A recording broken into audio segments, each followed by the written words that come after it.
Bem, eu acredito que já estamos online. Boa noite a todos e a todas.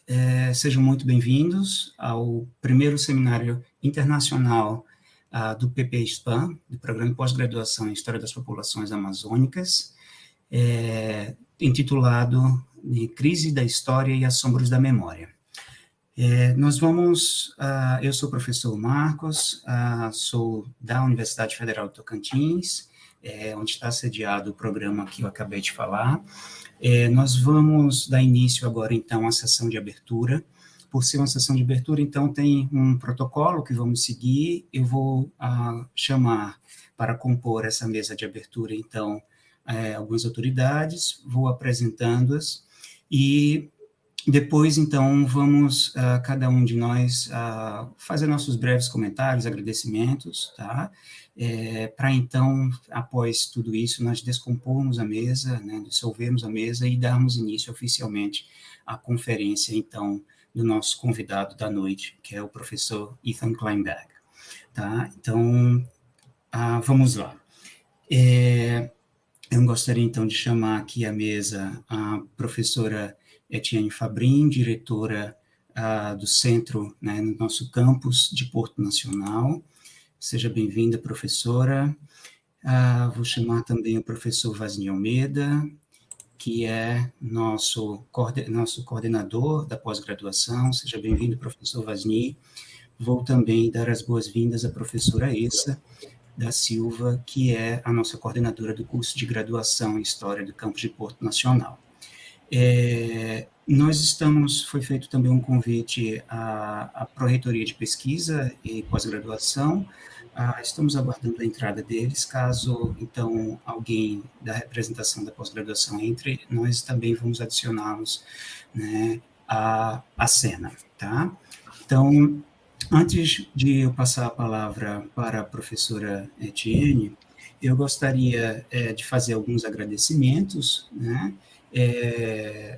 Minhas palavras vão ser muito breves, né? Minhas considerações a respeito do evento e de tudo enfim, todas as minhas impressões, né, sobre isso vão ser feitas na mesa de encerramento, tá? Então, ali teremos um pouco mais de tempo para essas questões mais pontuais e mais, digamos assim, subjetivas, né? Então, eu vou procurar ser bastante objetivo aqui para a ansiedade de todos, assim, atender a ansiedade de todos pela conferência, né? Todos e de todas.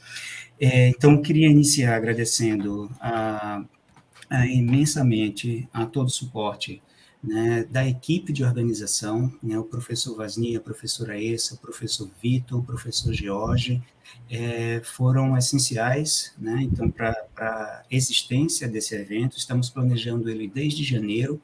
Então, quando fomos contemplados com um edital, né, universal de pesquisa, e então passamos a planejar todo esse evento, convidados, enfim, todo o aparato técnico e científico para que estivéssemos aqui hoje. Então, agradeço imensamente, né, a toda essa equipe, né? Então, foram todos de fundamental importância. Agradeço também, claro, à equipe de monitores, né, e monitoras que estão nos ajudando aqui, também foram essenciais e estão sendo essenciais para a realização desta noite, de todas as outras e do pós-evento, né? Então, agradeço muito, né, a todos e todas os monitores e monitoras que nos auxiliam. Especialmente hoje aqui representados no nome do Luciano, tá? Então, Luciano, muito obrigado, ele está aqui no backstage, né, mas está nos ouvindo, então agradeço muito em nome de todos e todas as monitoras. Agradeço também imensamente a SUCOM, né, especialmente a Giane, a Analissa e ao Felipe, que foram as pessoas com quem eu tive contato, que fizeram. A Giane foi quem fez toda a comunicação, né, toda a divulgação do evento institucional. A Analissa foi quem fez todo o treinamento técnico para que a gente pudesse operar essa sala hoje, essa plataforma, e também o Felipe foi quem fez as artes, né, que ajudaram a divulgar o evento e tornar esse evento tão grandioso como ele está sendo, né? Nós não esperávamos, tínhamos, claro, uma expectativa de ser um evento de grande proporção, mas que ele não achávamos que iria atingir um público tão grande de inscritos como atingimos. Então, agradeço muito a eles imensamente, né? Inclusive pela paciência dos dias que eu passei, dias, noites e finais de semana, né? Então, tirando-os do sono com questões técnicas aqui. E também agradecer imensamente ao suporte da Propesc, né, da UFT, com a verba que fomos agraciados, né, enfim, que fomos contemplados para a realização deste evento e do que pretendemos fazer no pós-evento. Também ele é um evento que ele vai ter uma continuidade e essa verba vai nos proporcionar isso. Tá? Então, agradecemos imensamente também à Propesc por isso.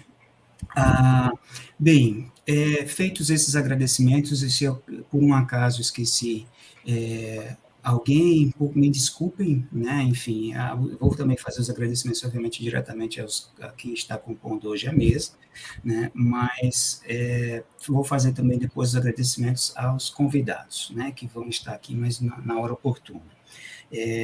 Como um todo, então, se eu esqueci alguém, me desculpem, eu prometo compensar isso muito em breve. Aqui a ansiedade está batendo muito forte. Então, vamos lá. É um evento muito essencial, muito importante, né, e essencial para o momento que vivemos politicamente no país, né, são questões que vamos discutir e debater aqui, que tocam, né, profundamente em questões que temos evitado há muito tempo, tanto historiograficamente, quanto judicialmente, quanto politicamente. Então, acho que a gente precisa estar mais do que na hora de endereçarmos essas questões, discutirmos, debatermos, trazermos elas à tona, né, e revirarmos realmente esse tapete que está cheio, né, de poeira embaixo.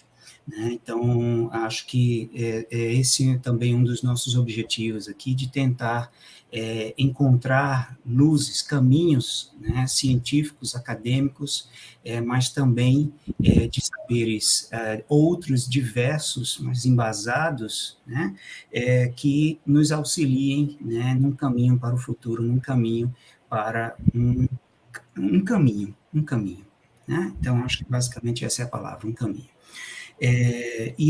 Dito isto, eu gostaria, então, de passar a palavra para a professora Etienne. Professora, muito obrigado também pelo suporte do centro, muito obrigado por aqui estar hoje, né, por nos contemplar com sua presença, e passo a você a palavra no momento. Bom, boa noite a todas, a todos. Eu cumprimento essa mesa, então, o professor Vasni, meu colega, professor Vasni, coordenador do curso de pós-graduação em História. Cumprimento a professora Essa, minha colega, coordenadora do curso de graduação em História. E cumprimento especialmente, na data de hoje, o professor Marcos Arraes, que está elaborando esse evento e que nos convidou a fazer parte dessa mesa. Eu preparei umas palavras rápidas aqui para a gente conversar, mas eu represento, então, com muita honra hoje o campus de Porto Nacional, da Universidade Federal Tocantins, neste evento que foi elaborado com muito cuidado pelos professores do programa de pós-graduação em História das Populações Amazônicas. Crise da História e Assombros da Memória, um evento internacional que contará com a participação de pesquisadores do Brasil, da Argentina, Canadá, Chile e dos Estados Unidos. Eu não posso deixar de hoje relembrar as mais de 591 mil vítimas brasileiras que padeceram de Covid-19 em nosso país. E uma pandemia que parece que não tem fim. Muitas delas mortes evitáveis através de políticas públicas eficientes e responsáveis, que estão tão em falta hoje em dia no nosso país, em um cenário necropolítico como o que vivemos atualmente. Também relembro as vítimas da própria necropolítica, que mata pela fome, pela exclusão, pela violência e pelo preconceito. Também não posso deixar de relembrar que um evento recente promovido pelo curso de História sofreu ataques que impossibilitaram a sua continuidade. Reforço aqui as palavras da coordenação de curso, dizendo que os negacionistas temem a história, pois a partir dela serão expostos em suas ignorâncias e brutalidades. Nós estamos aqui hoje justamente para um evento que se propõe a debater essas temáticas, um debate mais do que necessário e urgente nos dias que vivemos. E na universidade pública, nós estamos ainda mais expostos nessa luta contra a desinformação e o negacionismo.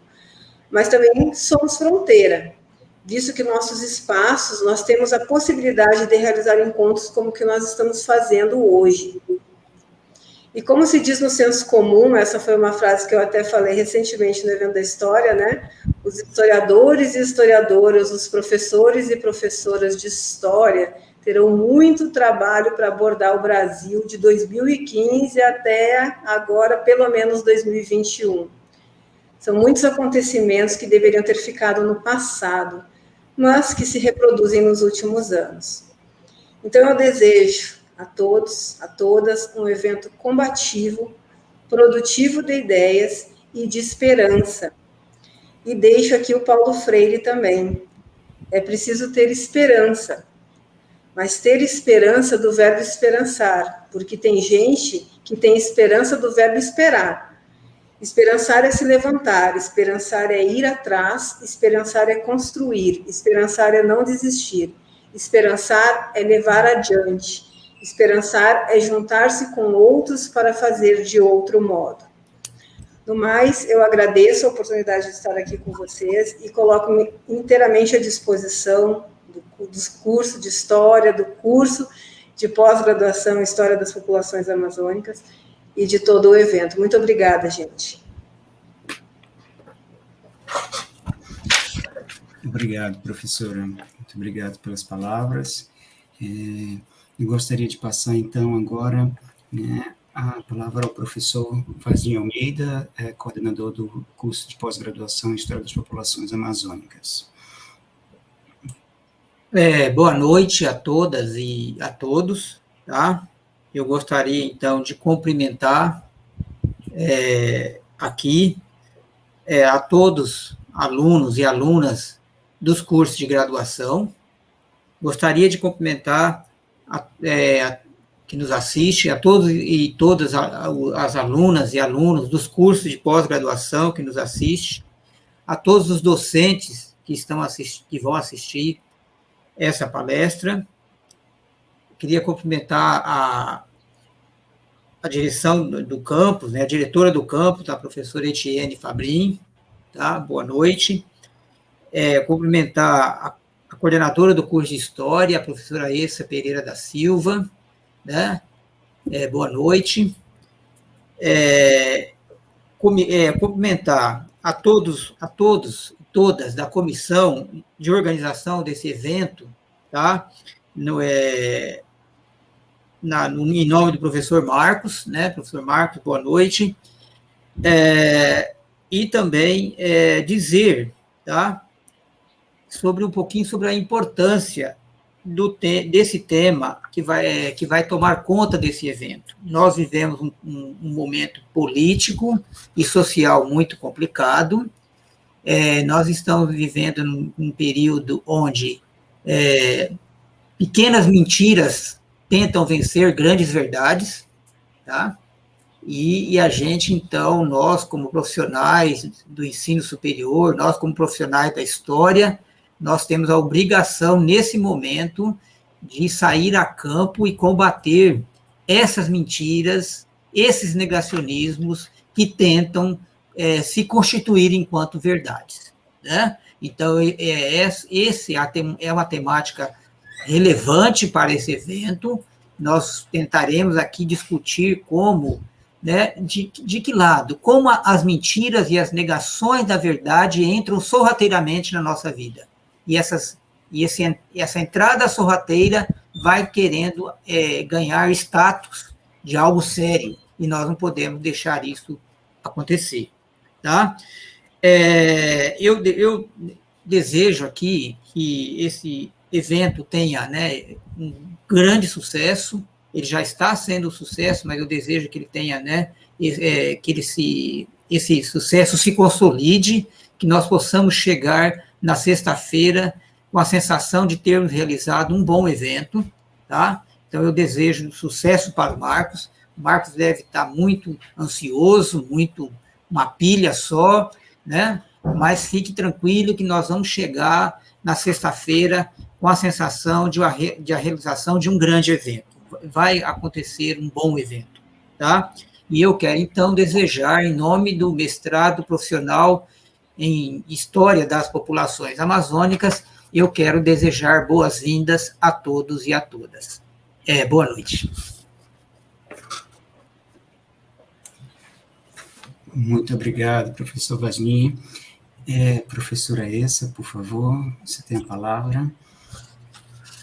Em primeiro lugar, eu quero desejar boa noite a todos, boa noite a todas.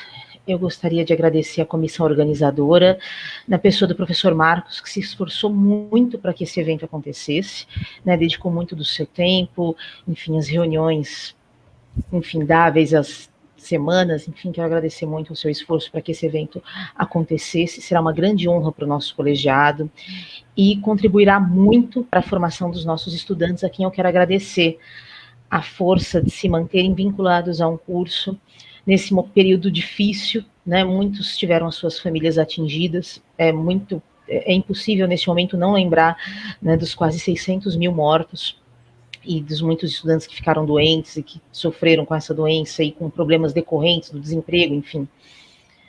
Quero agradecer a eles, esse evento é para eles, né, para os nossos estudantes da graduação e da pós-graduação, que com muito esforço se mantiveram vinculados, acompanharam as disciplinas, fizeram os trabalhos, enfim, conseguiram incrementar a sua formação contra todas as dificuldades. Então, esse evento é para vocês. Quero agradecer a vocês por essa luta já de 3 semestres e que está se aproximando do fim, né? Nós retornaremos presencialmente, vamos com todos os cuidados, né, com o avanço da vacinação. Precisamos fortalecer o nosso curso, fortalecer a produção científica do pensamento histórico, a produção crítica da história, né? Quero agradecer a Propesc pelo edital, né, que possibilitou a realização desse evento, agradecer ao professor Ethan Kleinberg por ter aceito, né, fazer a nossa conferência de abertura, e em seu nome agradecer a todas as pessoas que vão contribuir ao longo dessa semana para que esse evento seja um grande sucesso, seja um evento grandioso.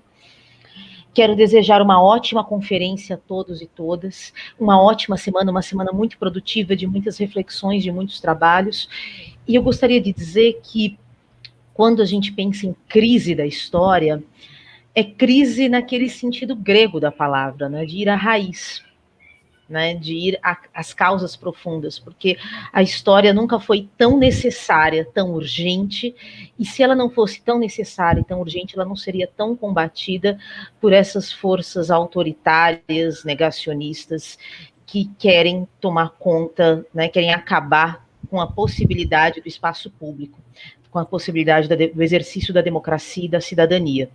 Então, quando nós falamos em crise da história, é crise de precisamos agora, mais do que nunca, irmos à raiz, né, estudarmos a história em sua profundidade, na sua densidade, na sua complexidade. Né? Muito obrigada, tenha uma ótima conferência, uma ótima semana de trabalho a todos e todas. Muito obrigado, professora Essa. Então, muito obrigado a todos e todas da mesa. Eu fico muito honrado, né, com todos os agradecimentos, com todas as palavras, realmente vem a envolver como uma luva, né, todo o trabalho que realizamos até aqui, que seguiremos realizando ao longo da semana, né, então, profundamente, muito obrigado, né.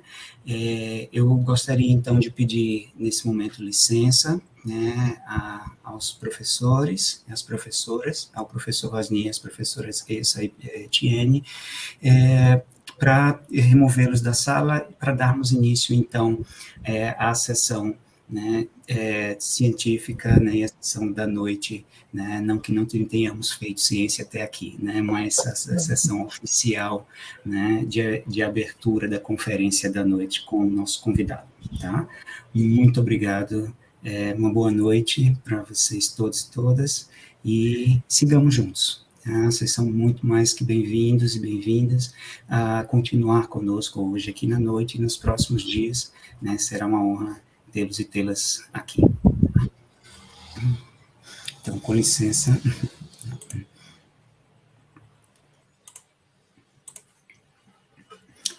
Bem, gente, vamos lá, então, declaro encerrada a mesa, né, de abertura, da cerimônia de abertura, e realmente algo muito breve, para que possamos, então, prestigiar o nosso convidado internacional, né, o professor Ethan Kleinbeck, quem eu chamo agora à mesa.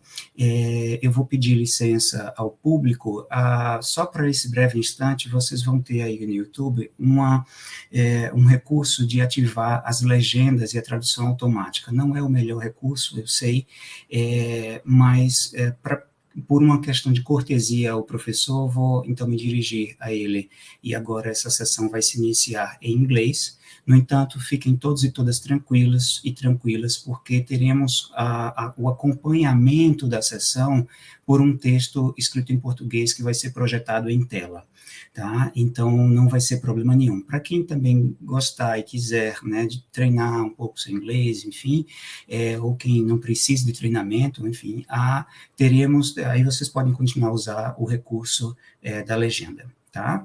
Então, Professor Kleinbeck, please be welcome to our table tonight. It's a great pleasure to have you here. And thank you so much for promptly accepting the invitation. It's a great honor.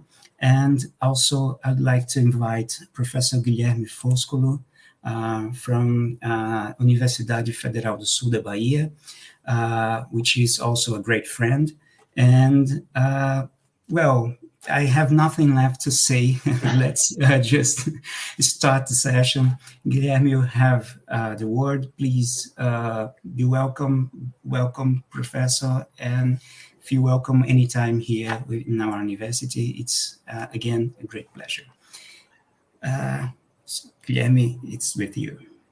Boa noite, professor Ethan. Boa noite, Marcos, colegas de mesa, professores organizadores Essa, Vasni, Etienne. Boa noite a todas e todos. O meu nome é Guilherme, e eu vou ser o mediador virtual de vocês essa noite. E vou explicar um pouco como vai funcionar, essa mediação e apresentar logo depois o professor Kleinbeck. Vou fazer essa fala inicial em português, depois vou repetir tudo em inglês e vou passar a palavra para o professor. Tá? Vai funcionar da seguinte maneira: o professor Ethan vai fazer a fala dele em inglês, como o Marcos explicou, vai ser transmitido, a imagem em Word com a tradução da fala dele para português. Terminada a fala dele, vocês vão poder realizar durante a fala perguntas pelo canal do YouTube. Nós vamos selecionar e traduzir algumas dessas falas, então o professor vai poder respondê-la, tá? Então, o Ethan Kleinbeck é professor de História e Letras na Wesleyan University e um dos pesquisadores mais relevantes atualmente para o campo da filosofia da história. Foi diretor do Centro de Humanidades da Wesleyan University e hoje é editor-chefe de uma das revistas internacionais mais importantes para o campo, a revista History and Theory. Publicou em 2006 Generation Existential, Heidegger's Philosophy in France, 1927-1961, premiado pelo Journal of the History of Ideas como o melhor livro de história intelectual. Em 2013, editor, com Rajan Ghosh, o livro Presence, Philosophy, History and Cultural Theory for the 21st Century. Em 2017, publicou Haunting History for the Constructive Approach to the Past, e que teve um dos capítulos traduzidos para o português no livro Historicidade Espectral, Teoria da História em Tempos Digitais, lançado este ano, de 2021, no Brasil, pela editora Mil Fontes. E que, além do referido capítulo, traduz ainda o artigo Somente os Fatos, a Fantasia de uma Ciência Histórica. Em outubro, será lançado seu último livro, Emmanuel Levinas' Talmudic Turn, Philosophy and Jewish Thought. Por fim, junto com John Scott e Gary Wilder, ele é um dos membros do coletivo Wide On, havendo coautorado as teses sobre teoria e história, iniciado o movimento Theory Revolt. Good evening, Professor Kleinberg. Good evening, Marcos and fellow colleagues, Professors Essa, Vasny, and Etienne. Good evening to the audience. My name is Guilherme, and I will be your virtual host tonight. And before I get to introduce Professor Kleinberg, I would like to explain a bit how this is going to work. Professor Kleinberg will be speaking, delivering his keynote speech in a moment, and it will be on the screen translated to Portuguese, and the audience will be able to make questions through the YouTube channel, which we will transmit to Professor Kleinberg, and he will be able to answer to those questions afterwards. Back to the introduction, Ethan Kleinberg is class of 1958 Distinguished Professor of History and Letters at the Wesleyan University, and one of the leading scholars today in the field of philosophy of history. He was director of Wesleyan University's Center for the Humanities and editor-in-chief of one of the most important international journals for the field, History and Theory. He published in 2006, Generation Existential, Heidegger's Philosophy in France, 1927-1961, awarded the best book on intellectual history by the Journal of the History of Ideas. In 2013, he edited with Ranjan Ghosh the book Presence, Philosophy, History, and Cultural Theory for the 21st Century. In 2017, he published Haunting History for the Constructive Approach to the Past, which had one of the chapters translated into Portuguese in Historicidade Espectral, Teoria da História em Tempos Digitais, published this year in Brazil by Mil Fontes, and which, in addition to the chapter, also translates the article Just the Facts, the Fantasy of a Historical Science. In October, his latest book, Emanuel Levinas's Talmudic Turn, Philosophy and Jewish Thought, will be released. Finally, along with Joan Scott and Gary Wilder, he is one of the members of the Wide On Collective, having co-authored theses on theory and history and initiated the Theory Revolt movement. Muito bem-vindo, professor Kleinberg. É uma honra ter você aqui na mesa de abertura e passo a palavra aqui para o professor. Welcome, Professor Kleinberg. It is an honor to have you here as the keynote speaker for our opening night. So please, you have the floor. Well, thank you so much, Guilherme, for that too generous introduction. And I want to thank Marcos for the translation that will allow this to hopefully become apparent to many people, and we'll be able to follow it through. And also to thank the organizers of the conference. It's a really important, well, as we heard, by my distinguished colleagues, it's a really important theme and a really important moment for us to be addressing these issues. And I would also say I wish I was actually in Brazil, but I'm particularly pleased to be a part of this because in the world of theory of history and philosophy of history, actually in the world of history as well, to my mind, in my experience working with my journal, and I've found the most exciting work that I've seen is happening in South America and particularly in Brazil. So it really is an honor and a privilege to be here with you. So maybe I'll dive in and try to get at the themes. And I think I do, although sometimes sotto voce. So hopefully in the question and answer, we can really pull it apart. But to address the theme of this important conference, I want to come to terms with the strange relationship between history and the present. And I don't know if I can. Nevertheless, I think it's a means to confront the crisis of history today in the face of its many challenges. History, as we all know, is ostensibly about the past, but it is the present in which this history occurs, both in the way it is constructed in our present and the way the past event travels forward in time, so as to be of the moment in which it's taken up.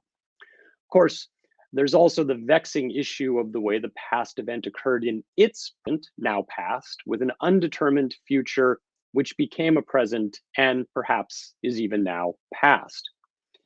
In the brief observation translated into English as Constancy and Change of All Contemporary Histories, Conceptual Historical Notes, Reinhard Koselleck puts it like this, and here I quote Koselleck: The present can refer to that point of intersection where the future becomes the past, the point where the three dimensions of time meet and which always brings about the disappearance of the present, end quote. But here we come to a site of possible confusion, well, one among many, because strictly speaking, Koselleck is making reference to Zeitgeschichte, or history of the present, whereas my concern is history and the present. Now, the two are clearly related, though I think the recent emphasis on history of the present has allowed us to avoid or eschew some of the productive temporal confusions and tensions that a focus on the relation of history and the present activates. Thus, I think it worth taking a moment to define the phenomenon of history of the present in order to both distinguish it and set it aside from my concern with history and the present, though in doing so, we'll also explore the relation between the two. So for many, and perhaps most, history of the present carries either the connotation of an investigation into contemporary history and current events, or of a genealogical approach, which sees in the past the apparatus that have come to dictate the coordinates of our present, and as such, it is often related to critical history. In both cases, history of the present tends to be associated with a normative or moral position, often tied to a political ideology and/or agenda, though, at least to me, it's unclear upon what ground such norms or morals ultimately rest, other than political ones. Now, to better understand the two variants, I think it useful to consider the front matter from the two major journals which take up the two approaches. The Journal of Contemporary History was founded in 1966 in the United Kingdom with this opening statement, and I quote it, "The idea that contemporary history could not and should not be written, prevalent between roughly the last third of the 19th century and the end of the Second World War, no longer has many vigorous proponents. A more liberal view has prevailed, or is it perhaps only that the limitations of historiography have become more obvious? The Journal of Contemporary History, unlike its more distinguished predecessors, while not actively looking for controversy, will certainly not eschew it. It will not shy away from the still unresolved questions of recent past. Academic is not, or at any rate should not, be a synonym for neutral, non-controversial, or irrelevant to today's world," end quote. So as the journal's title suggests, this is a history of the present as a branch of the discipline concerned with issues of contemporary history, recent events, and an emphasis on what we might call hot topics, though this need not always be the case. By contrast, the journal History of the Present, founded in 2011 in the United States, describes itself as, and here I quote that front matter, "a journal devoted to history as a critical endeavor.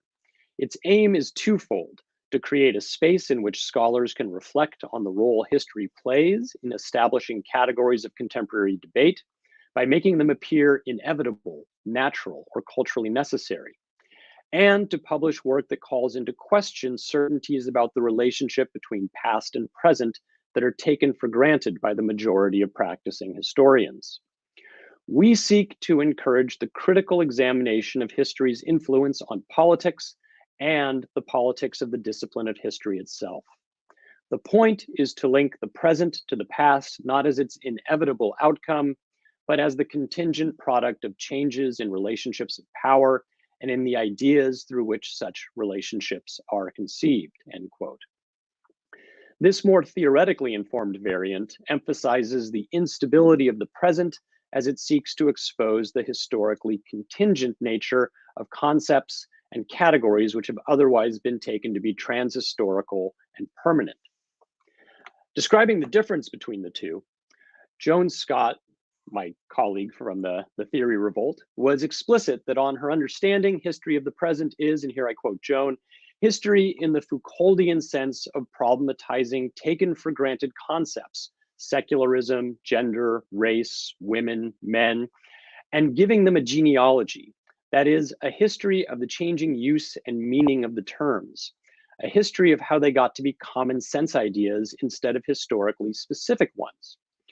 The journal History of the Present does not publish History of the Now. It's not a journal of contemporary history, but rather a journal of critical history, by which we mean, if you read the editor's statement, which we all just did, a history that has a stake in critically interrogating the taken for granted understandings of the past, end quote. Well, to return to Koselleck, we see that for him, the distinction between these two variations is immaterial because, to quote Koselleck, every history is Zeitgeschichte and every history was, is, and will be a history of the present, end quote. Koselleck presents the work of Herodotus, Thucydides, Polybius, and Tacitus as examples of the enduring legacies of history of the present, but he also wants to make clear that it is the entanglement of past, present, and future in the act of doing history that makes every history a history of the present, as paradoxical as that might sound. To put Koselleck's diagnosis in conversation with the other versions of history of the present discussed, we construct narratives of the past in the present and then judge them as to their ethical worth based on our current values, which is something of a self-fulfilling prophecy. We set up the judgment through the reconstruction of the past event, often in the process exchanging space for time as the mode of analysis. Now, one resulting concern is that given the emphasis on morality, norms, and ethics in both of the variations discussed, history of the present tends toward a return to historia est magistra vitae, history as life's teacher, a notion that holds enormous potential, great value, with little evidence that this potential or value has ever been actualized. Now, from a constructivist position, history of the present exposes the ways that history is built and deployed in the present, the way that histories are made and not found. Now, this is not to say that the past never happened or certain events did not exist, but instead to point out that ultimately it is more important to convince others that such events happened in such a way than to portray them as they really happened, or even ultimately that they happened at all. It is in this sense that Koselleck states in regard to issues of memory and experience, quote, the false testimony of a contemporary will always remain a more immediate source, even if it is later unmasked. And also that, quote again, it is clear that there can be no pure Zeitgeschichte in the sense of a mere history of the present, and at the very least, it must refer to a past present and its past. First comes the history, then its narration, which does not rule out the existence of histories that consist only of their narration. End quote. Now, this narration includes history's events that happened, that did not happen, or for which we only have the narration, but no corroborating evidence. This is the game of history, and if one is successful, then such a past does exist for us and appropriates all the ontological properties we commonly afford to any commensurate happening in the present. My own conviction is that the past is a site of spectrality, of ghosts and hauntings, and this leads to a different understanding of history of the present, one that is distrustful of the present as a stable vantage point beyond the diagnoses of Foucauldian history of the present. In haunting history, I argue that the past is both a presence and an absence, a specter or ghost that haunts our present. To quote that work, here I'm self-quoting, the past is and is not, or better yet, it is, and here I've got a little visual aid, it's and is crossed out. We can talk about that later. The past comes and goes, and the pieces we do have are shot through with the non-synchronicity of prior historical tellings. This argument about the past doubles as an ontological questioning of the present. If the past is in this barred or restricted way, what kind of present can now be reconceived? The present does not exist as a direct extension of the past, just as historical inquiry cannot treat the past as ontologically given. In returning to the present, inquiry must approach the present and the intervention it seeks to make in the present, first of all, as a performative interpretation, an interpretation that transforms and even hijacks the past for which it provides an account. To follow the analysis of Stefanos Geroulanos, quote, "The problem with the first variety of history of the present, we discussed above, is not anachronism. It is that the present it reimagines is itself anachronistic. In the name of a certain subjectivism, problems visible in the present are projected and sources for them derived in the past. For it, the present becomes a simulacrum of the past's future, just as the past is essentialized as the past of the historian's present," end quote. The fiction of a stable past is the fiction of a stable present. Now, for professional disciplinary historians, here I've lost my light, it is certainly the goal to make the telling coincide with the evidence of what occurred as best one can. This is the professional virtue of the historian. But this too is a strategy to foster belief and confidence in the guild historians, which is to say the experts' particular telling.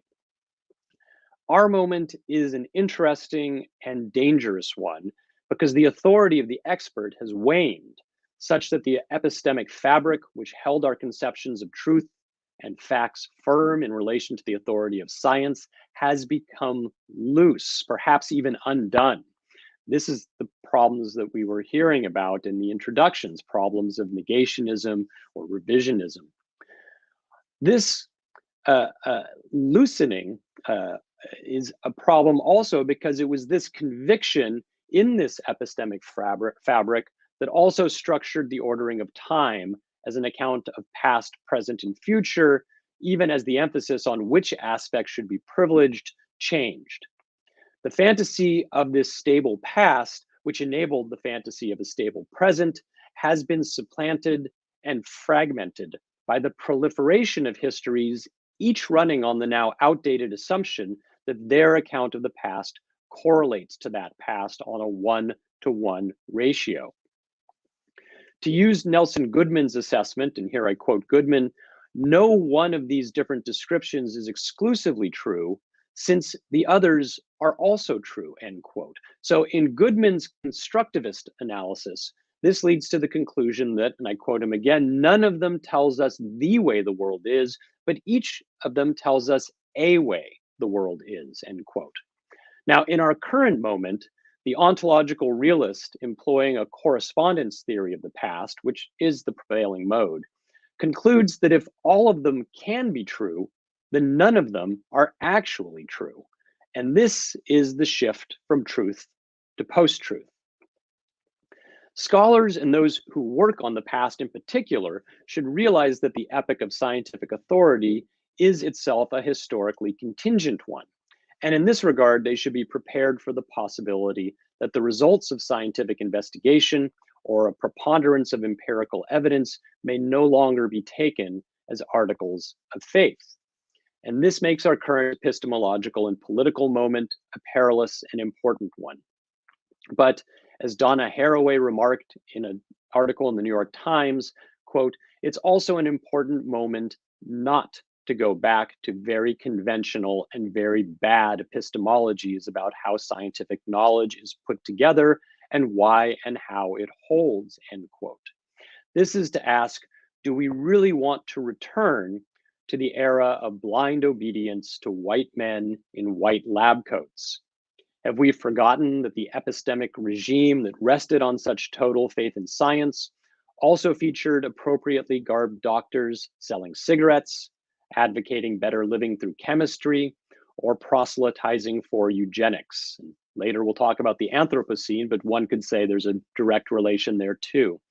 Modern day pundits and intellectuals do us all a disservice by hearkening to the good old days before science, truth, and enlightenment values were destroyed, all the while pointing at facts and truths and then becoming apoplectic when they aren't believed. I want to extend this metaphor of apoplexy, the sudden and striking impairment, to consider Walter Benjamin's Ursprung des deutschen Trauerspiel, in order to bring Benjamin's analysis of such paralysis in Shakespeare's Hamlet into conversation with my own diagnosis of the state of history in our current moment.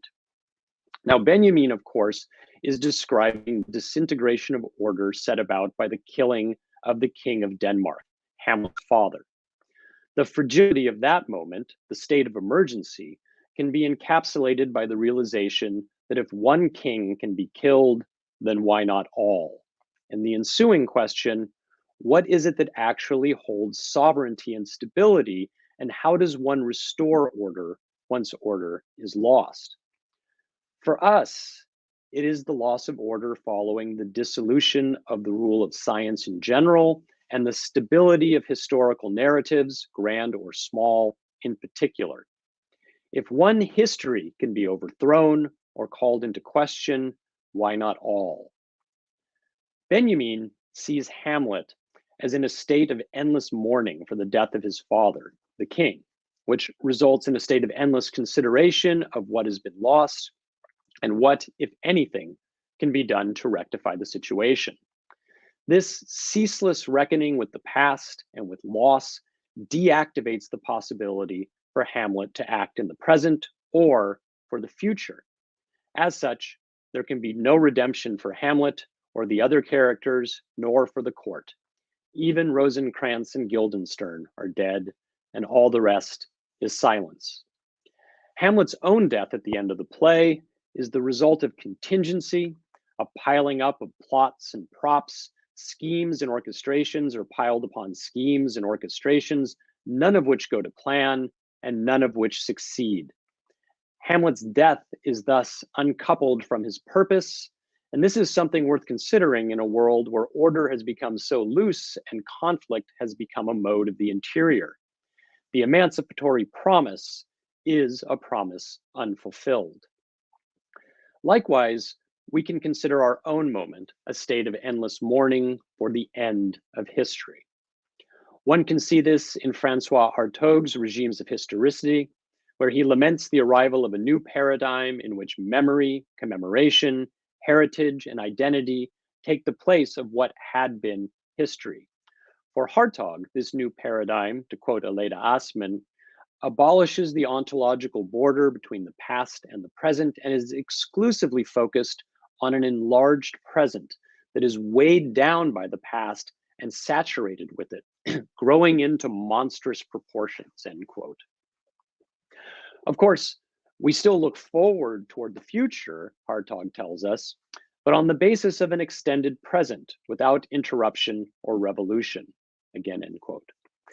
In our broad present, Hans Ulrich Gumbrecht diagnoses a similar deactivation of historical time with the concomitant deactivation of dynamic change. In this, and I quote Gumbrecht, ever-broadening present, we are stuck in a moment of stagnation. Time ceases to be considered an absolute agent of change, end quote. With the end of history or historical time, the categories of past and future are completely subsumed and rendered powerless by what Gumbrecht calls the broad present and the end of latency. Finally, in Social Acceleration, Hartmut Rosa concludes that we have entered a condition of frenetic standstill, where nothing remains the way it is, while at the same time, nothing essential changes. This last assessment could be mapped onto the current perspectival approach to multiple histories, where all can be true, which renders none of them true. History does not remain the same, and yet nothing changes. As with Hamlet's endless state of mourning for his father's death, an equally endless analysis of what should be done about it, we are likewise in a state of endless mourning for the loss of history, an equally endless assessment, interrogation, and analysis as to what to do about it and what it all means. Just as Benjamin concludes that in Hamlet, the edifice or staging of power becomes more important than power itself, which has now shown itself to be fragile and fleeting, the staging of history has become more important than history itself, which has likewise shown itself to be fragile and fleeting. There is irony in the way historians and theorists of history look ceaselessly backwards to the past, the way history was and the power it had, as they lament its demise, end, or even death. In both cases, however, it is an emptied or seemingly impossible future, one without a king, the other without history, that has deactivated our ability to look forward, thus compelling us to roam an ever-extending present while looking back. Methodologically, historians are, for the most part, or do for the most part, dwell in an enduring present. And in this sense, Hartog and Gumbrecht are correct in their diagnosis of a broad or endless present. Then again, if we follow Kosellek's analysis, this has always been the case. History has always been history of the present. I want to focus on one aspect of Kosellek's claim, which I think exposes the tension, the temporal anarchy at work between history and the present. And this may help us to reimagine the relation between this relation between history and the present beyond the collapse presented by Hartog or Gumbrecht.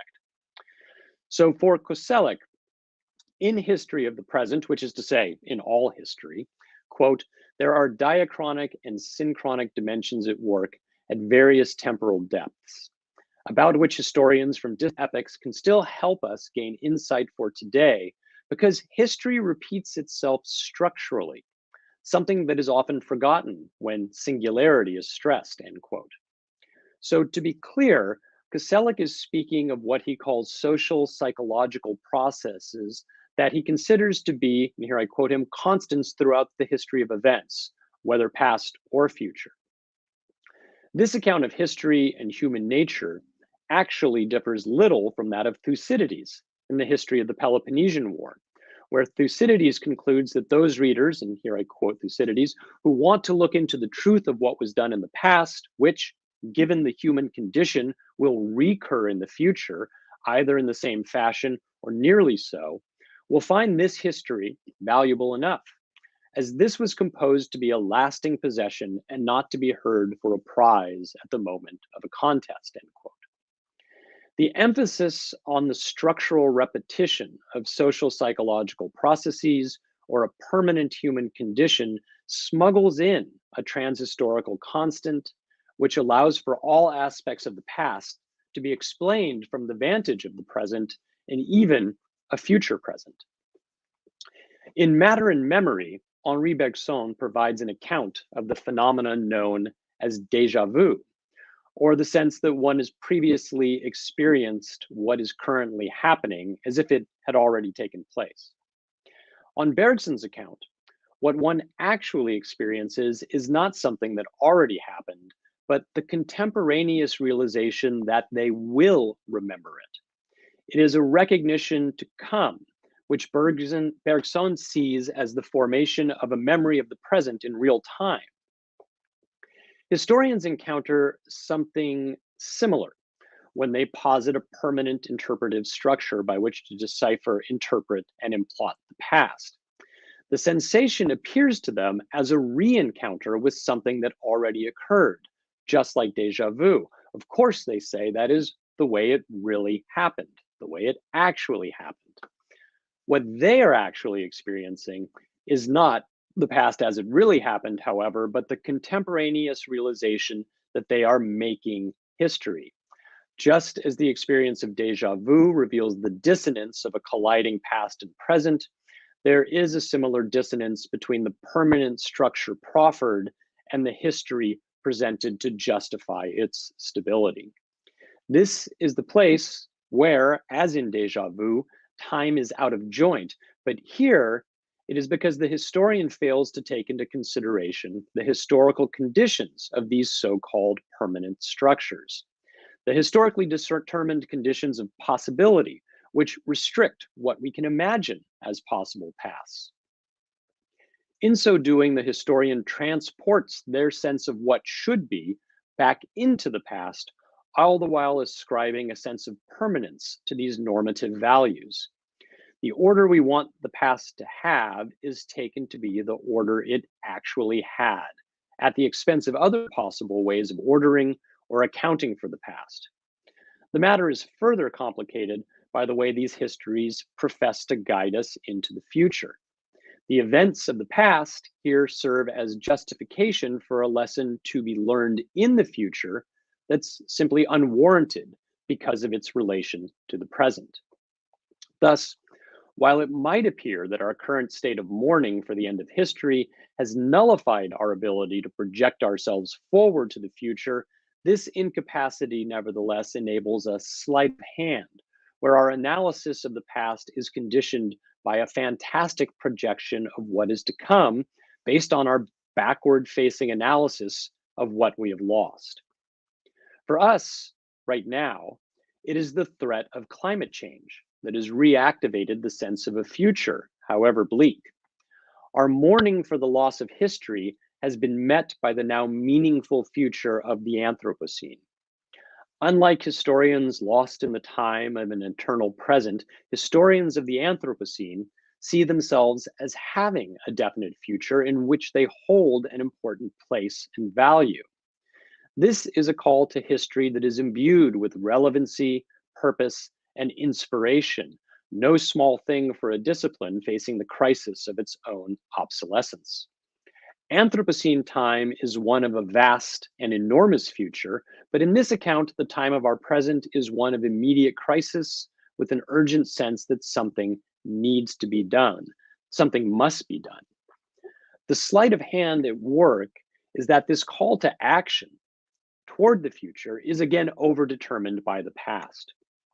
Despite the temporal differences ascribed to what Francois Hartog calls the Christian and Anthropocene regimes of historicity, from a meta-historical perspective, the narrative emplotments overlaid on the two regimes are strikingly similar. What I mean by this is the way that current discussions of the Anthropocene are presented as lapsarian stories to account for our fall from a paradisiacal state of nature and foretell our way back in. One such account involves Koselleck and looks to the split between the time of nature or natural history and the time of humans or human history as the moment of modernity when we fell out of rhythm with the planet. On this account, it is the reconciliation of natural history and human history that can help us to restore the balance and achieve redemption. Other narratives present a paradisiacal account of nature spoiled by the intervention of humans over time, and to which they long to return, either by reclaiming past practices that we used to have or by inventing new ones. We hear this in Hartog's plea at the end of his recent essay for History and Theory, and in his call to confront the brisk and commanding wind of presentism. The Anthropocene regime of history may imply a problematic future, or even a future where there will be no future at all writ large, but as constructed in Hartog's essay, it is a regime of historicity that provides a road to redemption for the historian, who, like Paul, has seen the light on the road to Damascus, or like Augustine, has heard the words, "Take up and read." This quasi-messianic response to the end of history can also be seen in Zoltan Simon's recent History in Times of Unprecedented Change, insofar as he strives to bring history back from the dead, to breathe new life into the concept of history, to resurrect it as a means of, and here I quote Simon, capturing the emerging historical sensibility of Western society in times of unprecedented change, end quote. Now, what makes this work different is Simon's attempt to uncouple history from its past due to its, quote, abandonment of a compelling developmental continuity between past, present, and future, and by linking it instead to an unprecedented and thus unknowable future. Then again, the lack of developmental continuity between past, present, and future, which renders impossible the postulating of what Simon calls a movement, a mechanism, a pattern, or in any case, a general scheme to account for change over time in human affairs, end quote, resonates with the end of Hamlet, which likewise lacks a pattern or a general scheme. Horatio, the scholar, like all of us, promises to speak to the yet unknowing world of, quote, and here's Horatio, how these things came about. So shall you hear of carnal, bloody, and unnatural acts of accidental judgments, casual slaughters, of deaths put on by cunning and forced cause, and in this upshot, purposes mistook, fallen on the inventors' heads, end quote. The end of Hamlet is unprecedented and unforeseeable, so much so that Fortinbras takes it upon himself to stage an alternative ending based on what he believed Hamlet would have done in order to restore order to the continuity between past, present, and future. Fortinbras, and I quote him here, says, "Bear Hamlet like a soldier to the stage, for he was likely, had he been put on, to have proved most royal. For his passage, the soldier's music and the right of war speak loudly for him," end quote. Horatio and Fortinbras each promise explanation in the future. Horatio speaking to the radical contingency of events, offering no explanation at all, and Fortinbras offering a retrospective refashioning on what he believes the explanation should be. The play ends, however, before any such explanation appears, leaving it to haunt us no less than Hamlet's ghost. Simon's unprecedented event likewise offers the means by which to restore power to history in the present based on a promise to be kept in the future, though whether such a restoration remains at the level of radical contingency or retrospective refashioning remains to be determined. We simply don't know. What is certain is that we are left to wait for a second coming of sorts, and it is this waiting for the event that reanimates the concept of history. This is an emancipatory promise of the future that retains the status of the transhistorical marker we saw in Koselleck or Thucydides. It is true that we do not know for what we are actually waiting, but the waiting is our constant, and thus our organizing principle to be determined later. One question to ask of this organizing principle is whether we, like Hamlet, are avoiding the actions we need to take in our present based on the projection of deeds or events, even if unprecedented, yet unachieved. And is our current account of the Anthropocene any different than the accidental judgments, casual slaughters, and purposes mistook fallen on the inventors' heads? Is the displacement of the relation between history and the present to a future known or unknown an abdication of the responsibility for that relation between history and the present? There is an emancipatory desire at work in all the accounts we have discussed, be it for a meaningful intervention in the history of the present, for the restoration of the emancipatory power of history now lost in a broad or endless present, or for the organizing pseudo-messianic principle that would give us meaning now, even if it is to arrive in the future.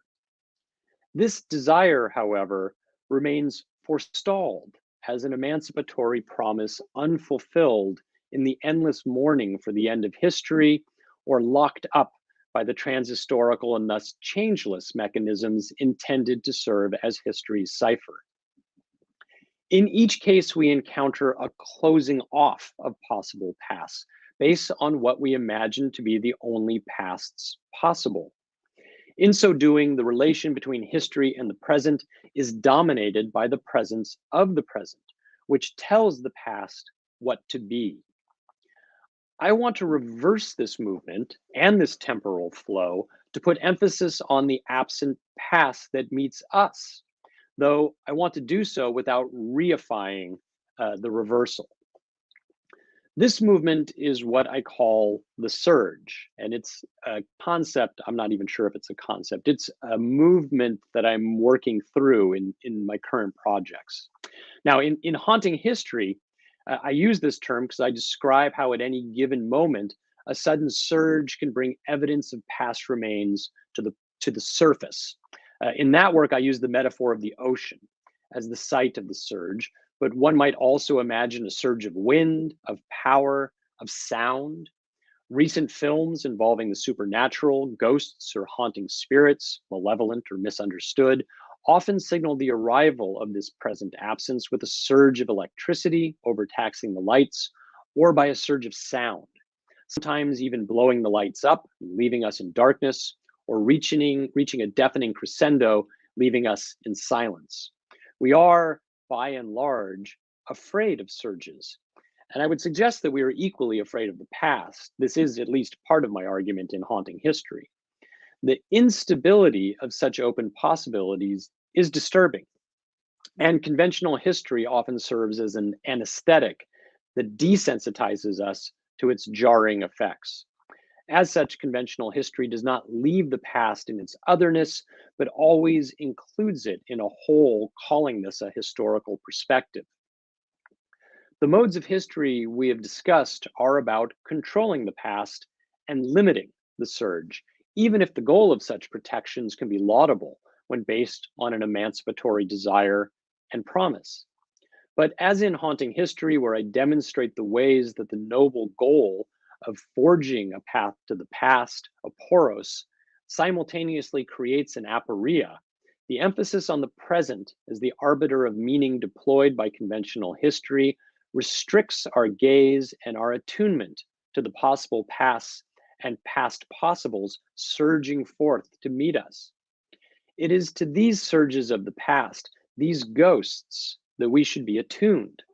These are the histories that need to be heard, not in the purged, restricted, and methodologically homogeneous vision demanded by conventional history, but as histories that open space for multiple and conflicting logics of how we encounter, account for, and recount the past.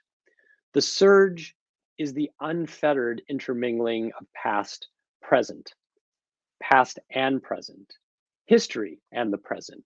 It is free and generous, but it is also dangerous.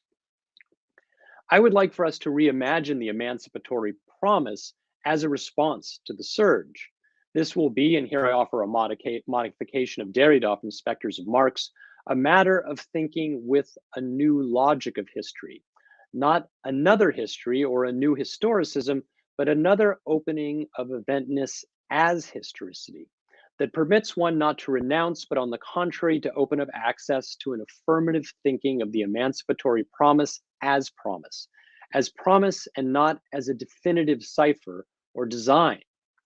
The key to fulfilling the promise resides in the opening of access to other in the event. Let me restate that. The key to fulfilling the promise resides in the opening of access to other events in the past as history, and other openings of eventness as historicity. The temporal anarchy of this fulfillment is that it must sustain itself as a continuous act which paradoxically can never actually be fulfilled. By attuning ourselves to the surge and to these ghosts, to the ways they tear at conventional understandings of time and temporality, historians can take up their cause, which is also our own. I take this to be attunement to the past that allows such an historian or thinker to hear the call of the absent, missing, or hidden dead. In this way, the dead are not taken as persons or commodities no longer present, whose properties and scope have been previously determined. Instead, the historian listens to the dead that haunt us as the presence of an absence out of time, which is as of yet unknown and undetermined. This allows or opens space for multiple and conflicting logics of how we encounter, account for, and recount the past. The actors and vocabularies may be unorthodox, or the accounts may seem poetic, but these myriad approaches and definitions of history would force us to question the dominance, politics, and ideologies behind any one variant of history. To return to the ocean metaphor, we must learn to surf the surge, to ride with a history of differing logics and approaches to the past, rather than battle against it by imposing methodological uniformity applied to an ever-increasing field of areas and subjects.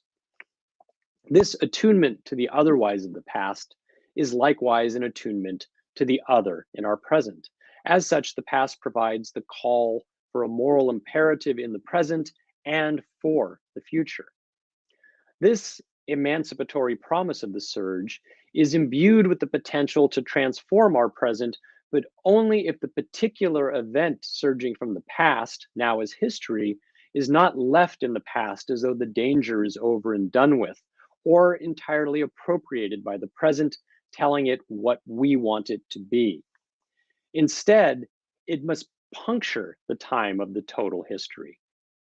The work of mourning should not be the work of listening to ourselves and our laments, but listening to the ghost, hearing the past, attunement to the other coming from a different temporal direction.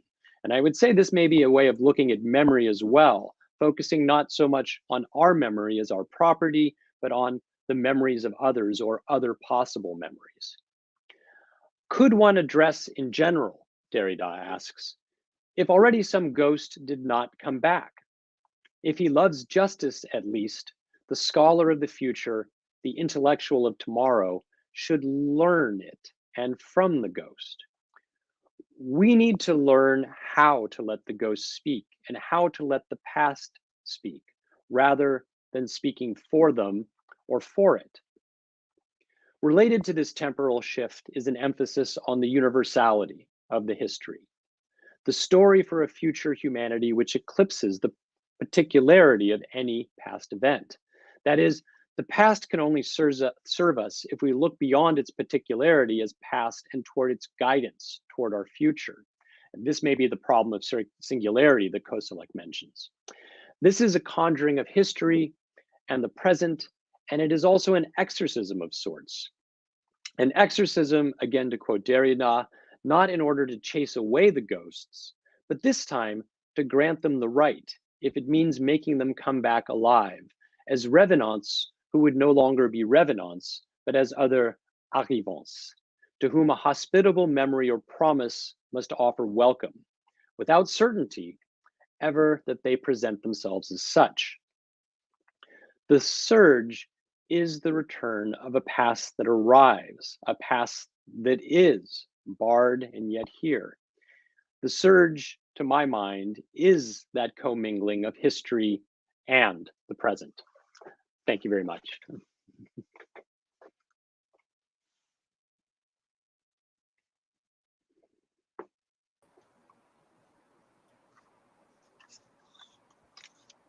Ethan, thank you very much for your keynote talk, which brings to the table much more than a requiem for a dying field, as it sets the stage, I think, for history moving on from, to borrow from your term, the analogic sailing. And in line with that, I will use my privilege at the table to ask you a first question. And this is how it's going to go. I'm going to ask in English, and then I'm going to ask in Portuguese as you think about it. And then I'll come back to you. And my first question has to do with the relationship between fluctuating past and present, as it strikes me as a relationship produced by technologies. And the idea would be, regarding the past, for instance, the concept of presence, as in Gumbrecht, allows for this idea of access to past Stimmungen through a reconstruction of past materialities. But at the same time, present technologies reinvoke the past as mediality. In a sense, maybe they reveal more of the technological present than of the past it intends to evoke. In this sense, history would not be, after all, also a sort of archaeology of mediality. Would not it be utterly affected by the available technology in a Hitlerian sense? And haunting, in that sense, would also mean something a bit different. It would mean the showing up of technological mediality, utterly connected to this past we reinvoke in the present. And then my idea regarding that is a little bit like, the Spiritist tradition, like the technologies that were used and supposed to connect us to the dead in that Spiritist tradition, like gadgets. So I'm going to translate that question and then get back to you. Sure. Bom, então a primeira questão que eu agradeci o Ethan pela fala dele, né? E brinquei que traz muito mais para a mesa do que um requiem para um campo que está morrendo, né? E ele prepara, na verdade, o palco, né, para um momento em que a história ela avança das tecnologias analógicas, para usar um termo que o próprio Ethan utiliza no livro dele. Move desse tipo de tecnologia para as novas tecnologias. Em linha com isso, né, eu brinquei que eu ia usar meu privilégio na mesa para fazer uma primeira questão. E essa primeira questão teria que ver com a relação entre os passados e presentes flutuando, como se essa flutuação fosse um relacionamento produzido por tecnologias. Então, eu evoquei o conceito de presença que ele cita no texto dele do Gumbrecht, e que permite essa ideia de que podemos acessar sensações passadas, né, estímulos em passados, através de uma reconstrução das materialidades do passado, e, ao mesmo tempo, como as tecnologias presentes, cinema, videogame, uma série delas, evocam o passado materialmente, num sentido em que talvez essas tecnologias revelem mais sobre as próprias tecnologias do presente do que o passado, que elas pretendem evocar. Então, nesse sentido, se a história não seria uma espécie de arqueologia, não estivesse caminhando na direção de uma arqueologia das mídias, sendo que ela seria afetada profundamente pelas tecnologias disponíveis num sentido hitleriano. Né? E aí a imagem que eu usei para evocar esse exemplo seria do espiritismo lá no século XIX, né, como uma tradição que evoca tecnologias para poder ouvir os mortos, ou coisa dessa ordem. Eu vou voltar a palavra para o Ethan responder. Then back to you, Ethan, if you can make, short sentences so you can translate it. So I'm trying to think in short sentences, so I'll do my best. So I agree about the nature of the fluctuating pasts and presents and even futures as completely related to the sort of technological moment of the present. And I think it's a powerful opening. So you can start there. Ele diz que ele concorda com essa relação entre passado e presente como sendo uma relação que está diretamente ligada ao momento presente, e que isso produz uma abertura poderosa. So in Haunting History, I argue that in fact there are these available not just technologies but media that would allow us to rethink the relation of past, present, and future if we leaned into them, if we allowed ourselves to break the analog ceiling. Então ele diz que se a gente nos permitir quebrar esse teto analógico, né, o teto das tecnologias analógicas, talvez a gente consiga ouvir melhor essas vozes, entre aspas, que vêm do passado. Né? So I think I'm more optimistic about the possibilities than Gumbrecht is, than Zepp is, insofar as the kind of emptying out of latency I think is the result of a very selfish understanding of technology, where everything flows through the subject that is just trying to use everything for one's own expectations, thus emptying the expectations. Whereas if we shift the focus to the other, if we use, this may be going too long, use the technology as a means of hearing, of being attuned to the multiplicity of the past, which is the multiplicity of the present, then things become available to us again. Then this latency problem isn't such a problem. We all of a sudden have unprecedented possibilities. Ele diz que o conceito de latência do Gumbrecht, ele acha que é um conceito que coloca muita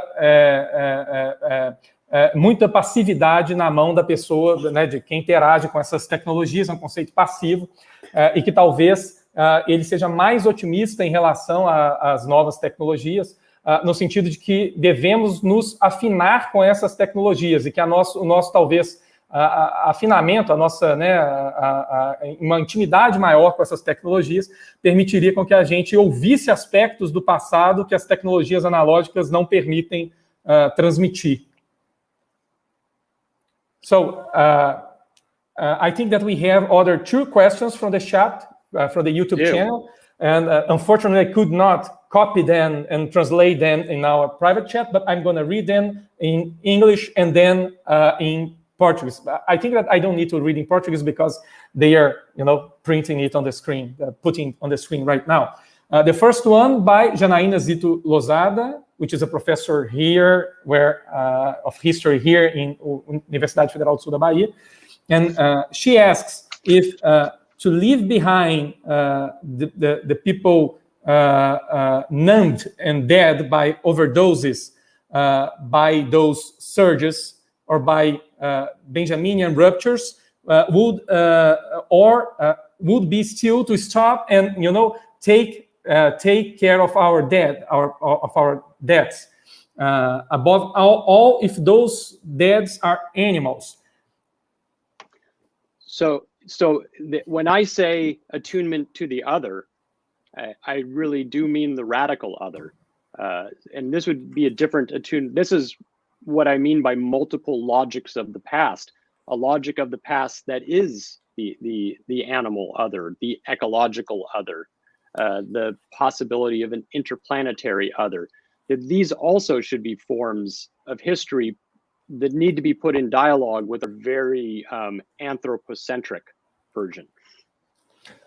O que ele respondeu é que quando ele diz colocar em contato com o outro, ele quer dizer com o outro radical, com uma alteridade radical. Então, ele teria em mente essa alteridade ecológica e até mesmo interplanetária que pode ser trazida, por assim dizer, para dentro do campo da história através de uma relação radical com essas novas tecnologias. So, there is another question from Essa Pereira da Silva from UFT, and that question will be on presentism, the thesis of Hartog, and if this thesis has a relationship with the perception of time fed by new technologies. If the surge would mean another perception of time, of perceiving our present in the past. So yes, I think it's a deactivation or an attempt to move beyond the sort of what I call mourning of history that Hartog's broad present offers, and instead to look for a dynamic understanding of that intermingling of past, present, and future, so that they are all coming. That's how this surge sort of works, where they are all coming into one another. It's a messy construct now, but it's a dynamic one. And I think that that's perhaps the important part is I'm trying to move away from the stasis of the broad present, the inactivity of the emptying of latency, or even Koselleck's very sedimented notion of time to a dynamic one. Bom, ele disse que sim, e que o que ele está tentando fazer é se afastar, desativar um pouco o sentimento de luto pela história, de luto no sentido do Hartog, de um presente que produz essa sensação de estasis, de estar tudo parado, por assim dizer, e que a ideia de que o passado, o presente e o futuro eles se intermesclam de uma maneira confusa, emaranhada e dinâmica é uma ideia que pode provocar um pouco essa saída desse sentimento de desativação, né, de luto, ainda que demande novas respostas, né? So, there is another question from JR, and the question is if the historical futures which are mobilized by the Anthropocene crisis, if they don't figure like a species of eternal return of the end of the world. Well, I think that's right. I mean, I think that's the sort of crisis theology that's often at work in the way historians are approaching the Anthropocene.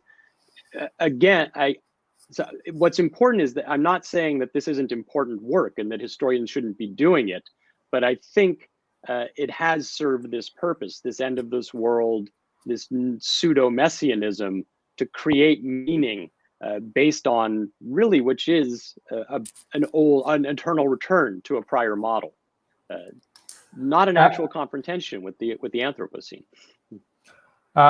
Ele diz que, na verdade, existe isso, ele acha que sim, que há uma cristologia, entre aspas, em trabalho na direção de um pseudo-messianismo histórico e que procura dar sentido a esses eventos, né? Mas que, no final das contas, não dão conta de trabalhar propositivamente com a ideia de antropoceno. Então, acho que seria isso. Bom, acho que tem uma outra pergunta do Pedro Pereira. This I'm going to translate in Portuguese. E a pergunta do Pedro é que no livro dele, ele invoca uma grande variedade de espectros do Geist, né, para os fantasmas do Dickens. E se ele acha que essas figuras são, nelas mesmas, historicizáveis, como diferentes entidades do passado. So I would say yes. I think often these sorts of figures are the best way to understand a historical or the historicize a moment, because they do release the anxiety and the fear often of what's happening, of how time is moving or not moving, how time is working or not moving. So I think it's a great resource, both theoretical and practical, for historians to be moving there. But I also want to say that it's not just a metaphor. I mean, I want us to take ghosts seriously. Bom, ele diz que sim, que essas figuras históricas, literárias, né, elas são as melhores formas de historicizar esses momentos, esses horizontes históricos, segundo ele, porque elas materializam, né, uma espécie de sentimento ou sentimentos históricos que não são acessíveis de outras formas. Né, e ele diz que ele queria levar mais a sério a ideia de espíritos, né, é um pouco nesse sentido, então mais seriamente, assim, né. So I'm going to do the same to translate to Portuguese. André Ramos gostaria de perguntar, professor André Ramos, né, se não me engano, no FRJ, queria perguntar para o professor Ethan para se reportar ao argumento onde ele diferencia esse luto defendido por Derrida, baseado na diferença, e o luto expressado por Hartog e Gumbrecht. Então, para fazer essa diferença. O André é da UEMG, desculpa. E que pareça a ele que o luto é necessário e o problema seria a maneira como nós engajamos com o luto. So first of all, hi, Andre. It's I wish I actually saw you, but it's great to hear from you. I'm so excited you're here. So yes, you absolutely hit in English we say hit the nail on the head. It is the case that this work of mourning is a necessary work in our moment. The issue for me is whether the mourning is one that is deactivating, as Benjamin says about Hamlet, or whether there's a way for us to activate it. And here we might think more about some of Benjamin's theses on philosophy of history, ways that we can turn ourselves toward the past, but in a way where we're not simply thrown backwards, that we face backwards to be able to catch the wind, to move forward. Bom, ele diz que você acerta o ponto, precisamente o ponto, André, e que o trabalho de luto é necessário, mas que o ponto seria se esse luto desativa algo, como é o caso do Hamlet, ou se ele ativa algo, como no caso das teses da história do Benjamin, e que a ideia seria pensar num modo de olhar para trás sem ficar aprisionado naquele para trás, né? De olhar para trás movendo para o futuro.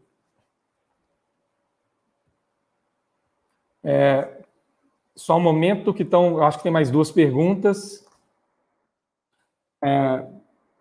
Então, Ricardo Flores, ele pergunta como que o uso da metáfora, se é uma metáfora de ouvir, da audição, ou mesmo de afinar, né, os ouvidos, isso corresponde à crítica do Derrida ao fonocentrismo. Nós somos permitidos a ler os fantasmas, por dizer assim? Yeah, so that's an excellent and difficult question. One thing that I've been thinking about quite a bit is the way that historians very often, even though we're moving into the realm of reading, they actually are working with visual cues, most often through ekphrasis. This is to say they paint the picture with words, so that we're being asked to have a kind of restricted visual relation. Maybe start with that, and then I'll continue.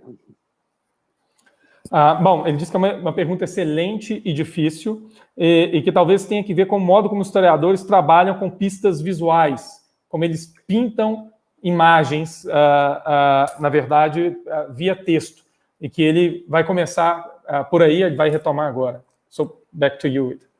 So, the kind of attunement, the hearing is that I'm gesturing toward is probably more Levinasian than Derridian, insofar it really is a listening, attunement to the other. It doesn't necessarily have to be the sort of literal hearing. It's that attunement or opening up to the other. And maybe the place to look is monolingualism of the other. And that might be the way to work it open. The logocentrum and phonocentrism is a potential problem and concern, and this may be the danger of the way the surge works, that it can lead to the reification if one does end up inverting the hierarchy instead of trying to expose it. Bom, ele diz que o ouvir que ele está fazendo referência é mais próximo do Levinas do que do Derrida, e tem mais ligação com estar afinado ao outro, que não é literal. Então, afinar seria abrir-se ao outro. E que essa relação desse problema entre o logocentrismo e o fonocentrismo é um problema, na verdade, um perigo real, né, no sentido que pode dificultar, né, uma relação com isso que ele está chamando de surge, né? E que eu acho que talvez uma tradução melhor seja onda do que surto. Aí eu não saberia. I'm just saying that in the translation for surge, which was cast in YouTube, which was in the screen, it was maybe it would be better if it was close to waves. Ah, yes. So the idea is waves in the translation, because it was not waves in the translation. It was like... Yeah. It can be all. I mean, one metaphor is the ocean, which could be a wave. It doesn't have to be a wave.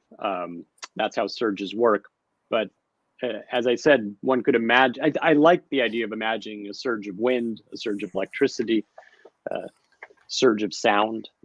Ele me corrigiu, disse que funciona das duas maneiras, porque ele gosta da ideia de surto também, porque funcionaria como surto de energia, surto elétrico, o surto sonoro, então, mas também funcionaria como onda. Então é uma palavra que enfim, né, que tem essas múltiplas significâncias, né? So now to English, question of Ana Karenina Reis, saying that in Freud, grief says regards a psychological work of changing investments in the dead ego to, go beyond the ghost, producing other affective investments, and then moving from the ghost subject to other possibilities of present and future objects. Then to go beyond the grief would not go through the necessity to work, to realize this work, opening to the multiplicity of possible present investment, recognizing death itself, doing this job and inhabiting other possible, I believe, temporalities. Yeah, so Freud is an important touchstone, but part of what I'm trying to do is move away from not only the emphasis on the ego, but the emphasis on if there's a working through, I want it to be a working through that decenters ego, that in fact dislocates the subject position, so that it, in fact, the attunement and the working through is not because of my investment in death, although I surely would have that, but in fact to make this other move where it becomes about being attuned to the others, to deaths I never imagined, hearing for those, the ones I haven't accounted for, and actually the ones that I have no investment in, that those perhaps are the ones I should be listening to the most. This would go back to the question at the beginning about whether it's applicable to animals or trees or plants or other modes of death, mourning, living, future. Bom, ele diz que o Freud é importante, essa ideia de uma referência importante, de mover para longe, mas a ênfase, né, do luto, mas a ênfase não seria para ele, né, no sentido do trabalho dele, especificamente o ego, mas num deslocamento do ego, no sentido de que talvez seja importante pensar na morte não só de pessoas, mas também de animais e de outras entidades não humanas ou interplanetárias, e que você não tem nenhum investimento afetivo com elas, mas que, no entanto, elas podem chegar através, né, disso que ele está chamando de surge, né, de onda, ou, né, do surto, né?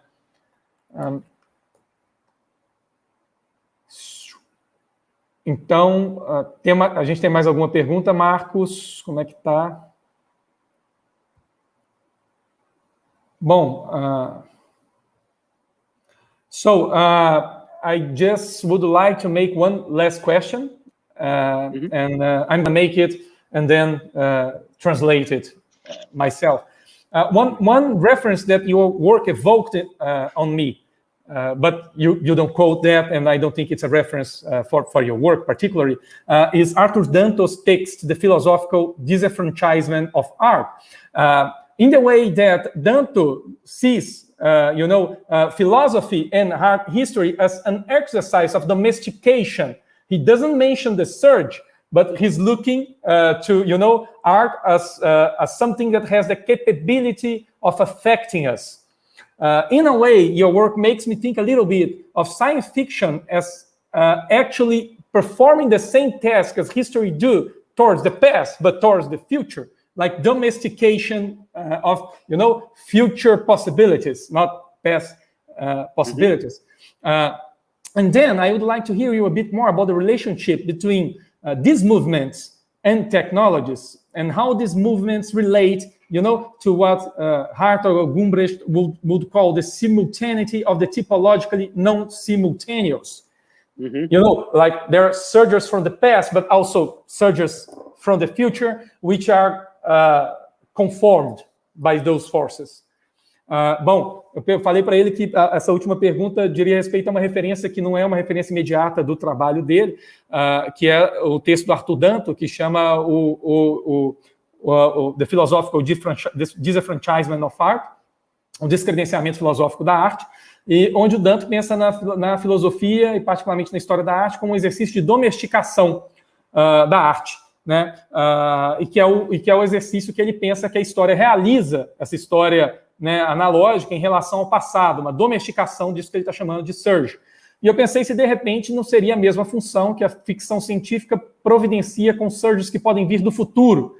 Quer dizer, aquilo que a história faz para o passado, a ficção científica faz para o futuro. E eu pedi para ele avaliar um pouco a relação das tecnologias, né, com isso que o Gumbrecht e o Hartog chamariam de simultaneidade do tipologicamente não simultâneo, ou seja, desses surges que vão infestar o presente, mas chegam via tecnologia. So there's sort of three parts, but I'll try and do three chunks. The Danto reference is a good one. I hadn't thought about that, although I had thought about art, and I had thought about Kant and the sublime. And the way the sublime might work to draw you. I suppose the difference is that I'm trying to move away from a sort of I guess Danto would be a better model because it's not locked into an imperative, and it would allow for the more sort of historicist or constructivist understanding. But I think art is where you find the surge. It is one place where this uncanny relationship happens, and it is overwhelming and overpowering at times. So I always think that art is, I think that's one of the reasons this ekphrasis issue is interesting, because historians are trying to kind of paint a picture that has that power that art does. And sometimes they succeed, sometimes they don't.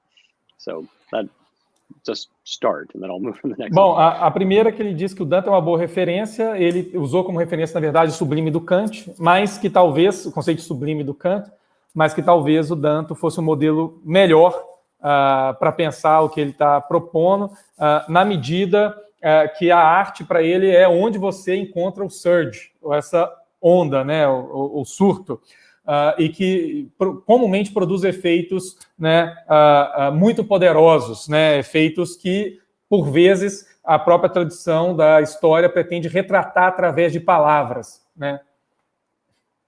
So science fiction is fascinating to me. Precisely because and I haven't quite figured out what to do with it, because it does always tell us as much about the past as it does about the future, and there is a strange feedback loop in the way that the imagined future of the past often is activated in the future or our present. And how that loop works is one of these sort of strange interactions.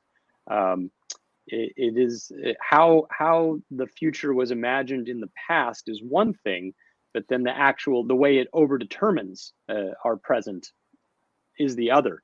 So it is what I am calling in this project a site of temporal anarchy, and one of the places where you see that our common understanding of the way temporality works has to be readjusted and recalibrated time and again to make it seem like it's continuity as opposed to these strange loops. Bom, ele diz que a ficção científica para ele é fascinante e que ele não sabe ainda o que fazer direito com a ficção científica, porque ao mesmo tempo que fala do futuro, há um futuro do passado ativado na obra e que produz um senso, um sentido de anarquia temporal, na medida em que essa temporalidade ela tem uma relação caótica com uma projeção que é feita do presente para o futuro, mas que também enxerga esse mesmo presente como o passado do futuro que está sendo fabricado, né?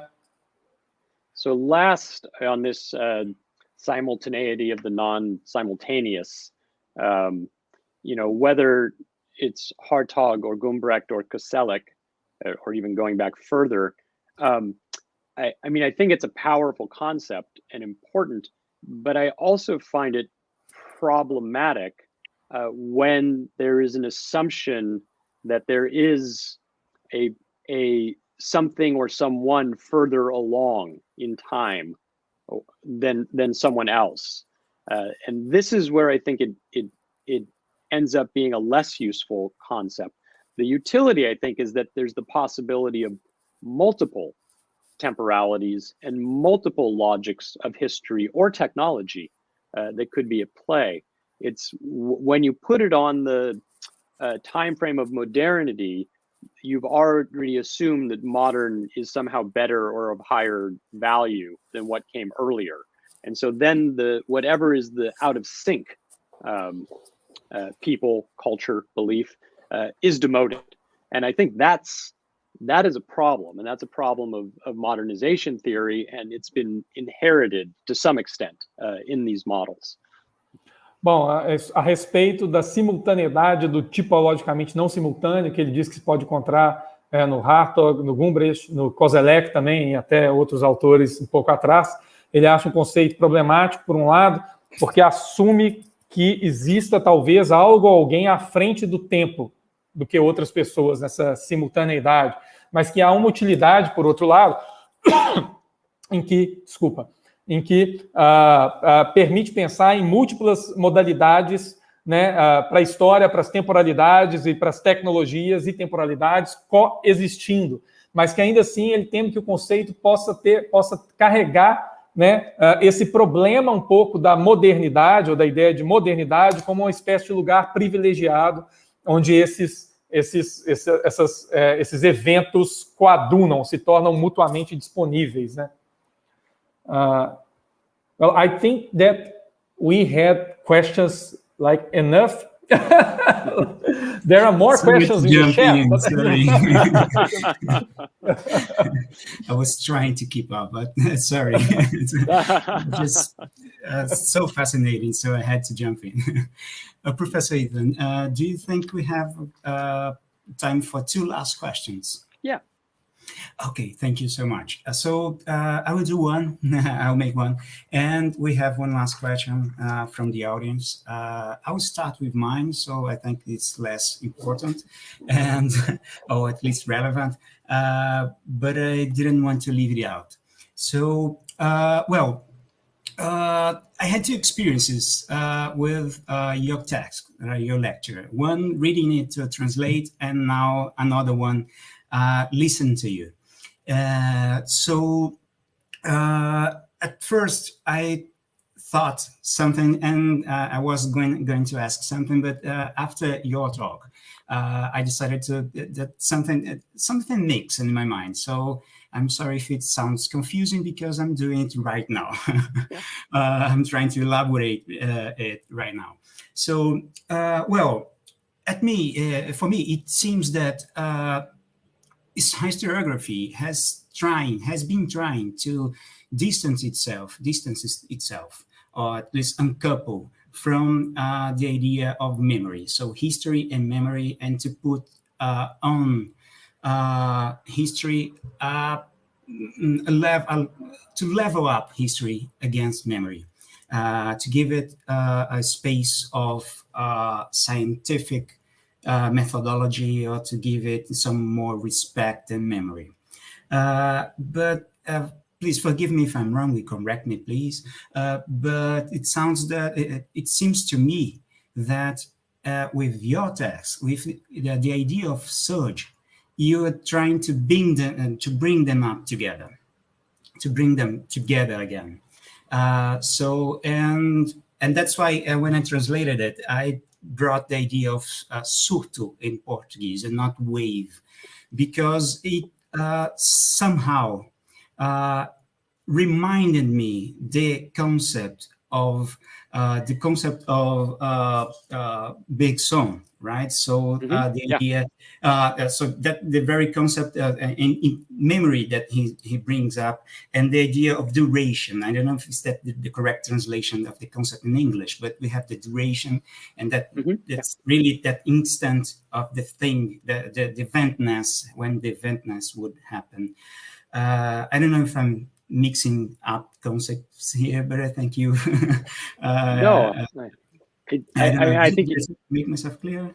Yeah, I mean, and I think you're on the right track. It certainly has been the case that thinkers like Hartog and Gabriel Spiegel and others have worried, Dipesh Chakrabarty as well, have worried that memory is a dangerous game, precisely because of the kinds of proliferation of memories that I spoke about.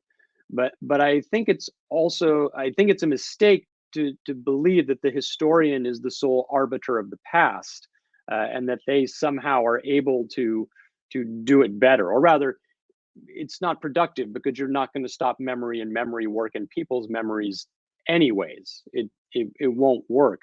So what I'm interested in is actually precisely with someone like Bergson or Halbwach might be interesting too, the different logics at work that enable the past to come forward. One of the things about memory that I find so fascinating is you can have involuntary memory, yes. And so that's different. We don't really think about having doing involuntary history. We think of doing active history. But if we might imagine those logics in conversation with each other, then new things might present themselves. And so this surge, whether it's a wave, it could be a durée. I mean, the longue durée might, also work in this surge-like fashion, is a way of accounting for the multiplicity, the polysemia of the past. So I think that it's a good and fair comment. I think that's what I'm trying to get at. Whether it works or not yet, that's anyone's guess. Perfect. Guilherme, let me help you translating my question, then you translate what Ethan said. Can you do it? Is that okay? Okay. So, então, pessoal, a minha pergunta foi um tanto confusa, mas, enfim, a ideia era de que a historiografia sempre tentou se distanciar, né, ou tem tentado se distanciar da memória, né, das instâncias da memória. Então, há um certo conflito entre história e memória. E que a historiografia sempre tentou se distanciar e se colocar numa posição de poder, né, e de autoridade em relação à memória. E com a fala do professor Ethan, me pareceu que ele a proposição dele é um tanto diferente, é de reaproximar esses dois campos, né, de trazê-los para junto de novo, né, com a ideia de surto, né, que ele coloca. E por isso que na tradução, a ideia de surge, eu traduzi como surto, porque me pareceu, ou me soou, um tanto similar à ideia de duração em Henri Bergson. Né? Então, o Bergson tem um conceito, né, de duração que me parece um tanto, não é similar, mas eles são paralelos e caminham na mesma direção, né? O de surto e o de duração. Então, foi nesse sentido a minha pergunta. Por favor, Guilherme, desculpe aí a confusão. Thank you very much, professor. Bom, eu perdi algumas referências, mas eu acho que vai ficar gravado, né? Então, depois dá para voltar e ver essas referências. Bom, ele falou que sempre é o caso, né, que existe, né, da preocupação, ele cita Hartog, ou Spiegel, dessa preocupação com a memória como algo perigoso, né, e no sentido, talvez, de algo que não se controla, né, e ele vai falar que existe, portanto, o conceito de memória involuntária, mas não há, por exemplo, o conceito de história involuntária. Então, a história estaria mais voltada para essa domesticação, por assim dizer, do que para a memória. Mas, ao mesmo tempo, ele acha que o que interessa mais ele nessa discussão seria a ativação desses modos distintos, dessa polissemia que também pode existir na história, e que ele acha que o conceito de surto, surge, né, daria conta dessa polissemia, né, ou dessas diferentes perspectivas que nem sempre são adequadamente representadas através de uma grande narrativa, de uma narrativa. Imagino que ele esteja fazendo referência à ideia do que ele chama de realismo ontológico na história, que tenta capturar o passado de uma maneira só, né, como se houvesse essa única forma de se pensar o passado, né? Professor Ethan, I actually did a little bit of free translation because That's good. But in any case, I think that it's going to be available, like recorded on the YouTube channel. So it's all the faults are on me for the translation. No, I am deeply grateful for all of the work. And then the last question by Kelvin Falcão Klein. Why a book about Levinas that it doesn't seem a little bit counterintuitive, coming from a progression of works about Heidegger and Derrida?